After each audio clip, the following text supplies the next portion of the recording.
Assalamualaikum warahmatullahi wabarakatuh. Oh, saya dari kelompok 10A ingin mempresentasikan mengenai cara kerja hidrolik, spesifiknya mengenai forklift. Dengan saya Muhammad Thoriq Hadi Santoso. Saya Muhammad Gofur Marif. Saya Fadli Setiawan Rahman. Saya Trim Saksono. Yang kami presentasikan forklift. Kami mencatat beberapa poin. Dari yang pertama dengan pengertian hidrolik, yang kedua jenis alat, yang ketiga prinsip kerja, keempat komponen dan kontrol, nomor 5 pengaplikasian ke dunia industri, nomor 6 cara perawatan, serta yang terakhir adalah kelebihan dan kekurangan. Yang pertama, pengertian hidrolik. Hidrolik berasal dari kata Yunani hidro atau air dan aulos yang artinya pipa. Secara umum, sistem hidrolik adalah sistem yang menggunakan tekanan fluida, biasanya oli, untuk meneruskan tenaga atau gaya dari suatu titik ke titik yang lain. Jenis alat. Kami memilih jenis alat forklift. Forklift adalah kendaraan industri yang digunakan untuk mengangkat, memindahkan, dan menurunkan berat di area terbatas seperti gudang pabrik, pelabuhan, dan toko distribusi besar. Sistem utama yang membuat forklift melakukan pengangkatan berat dengan mudah adalah sistem hidroliknya sendiri. Tanpa sistem hidrolik, forklift tidak akan bekerja dengan baik. Jadi, forklift hidrolik adalah contoh nyata penerapan sistem tenaga fluida di dunia industri. Prinsip kerjanya yakni tekanan yang diberikan pada fluida dalam ruang tertutup akan diteruskan sama besar ke segala arah. Yang artinya, ketika pompa memberikan tekanan pada fluida, tekanan itu diteruskan merata ke seluruh bagian sistem, terutama silinder hidrolik.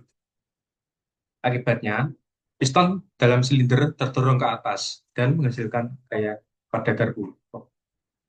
Katup kontrol berada di sini yang berfungsi untuk mengatur arah aliran fluida.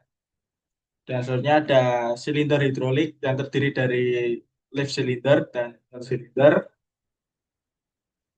berada pada sini, di sini ini, yang berfungsi untuk mengubah tekanan menjadi gerak mekanik, dan leaf cylinder untuk mengangkat guard,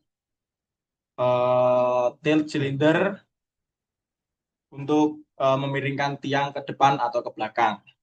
Selanjutnya ada pipa dan selang.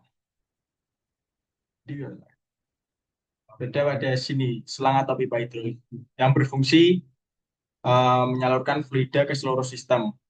Dan yang terakhir ada filter oli. Filter oli berada pada sini. Sini yang berfungsi untuk menyaring kotoran. Untuk operasionalnya sendiri, yang pertama pompa hidrolik itu mengubah energi mekanik menjadi tekanan fluida.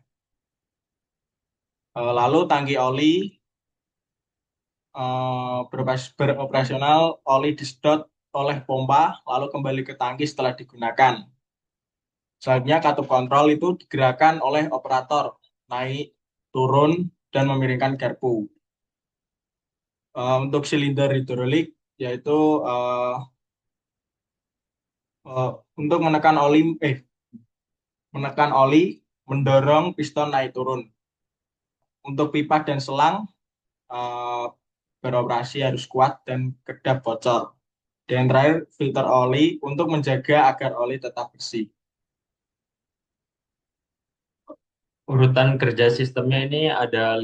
Yang pertama, operator menarik tuas katup terbuka. Yang kedua, pompa menekan oli ke dalam silinder. 3, piston terdorong, garpunya naik. 4, saat tuas dilepas, katupnya menutup, tekanannya berhenti. 5, jika tuas ditekan ke bawah, oli kembali ke tangki, garpunya turun. Aplikasi di dunia industri, sistem hidrolik pada forklift banyak digunakan di berbagai sektor industri karena kemampuannya mengenai Kemampuannya menangani beban berat dengan presisi. Bidang contoh aplikasi, logistik dan gudang, mengangkat palet, kontainer, dan barang berat ke rak tinggi. Pabrik otomotif, mengangkat mesin, bodi mobil, atau komponen besar. Dan di pelabuhan bandara, memindahkan peti kemas dari kapal atau truk. Konstruksi pertambangan, mengangkat material seperti batu, semen, atau logam berat. Retail dan pergudangan besar, menyusun produk di rak tinggi secara cepat dan efisien. Perawatan sistem hidrolik forklift. Yang pertama ada komponen oli hidrolik. Untuk jenis perawatan, periksa dan ganti secara berkala. Level oli cukup, tidak ada buih dan tidak berubah warna. Ganti setiap 500 jam kerja. Yang kedua untuk filter oli. Bersihkan dan ganti. Menyaring partikel logam atau kotoran lainnya. Yang ketiga, selang dan sambungan. Untuk perawatannya, cek kebocoran atau retak.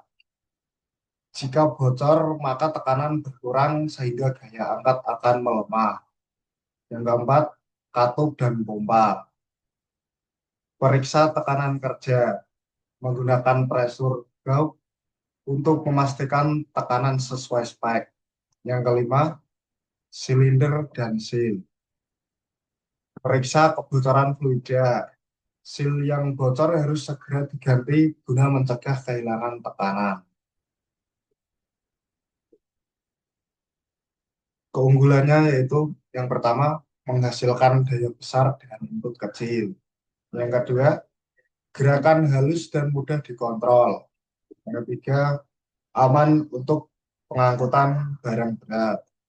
Dan yang terakhir, komponen kuat dan tahan lama.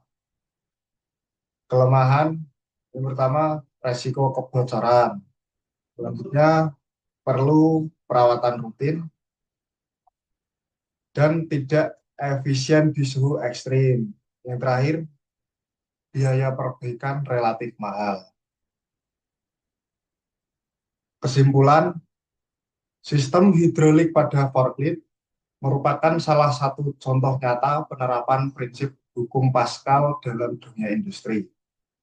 Melalui penggunaan fluida bertekanan, energi dari mesin dapat diubah menjadi gaya mekanik yang besar sehingga forklift mampu mengangkat, menurunkan, dan memindahkan beban berat dengan mudah dan presisi.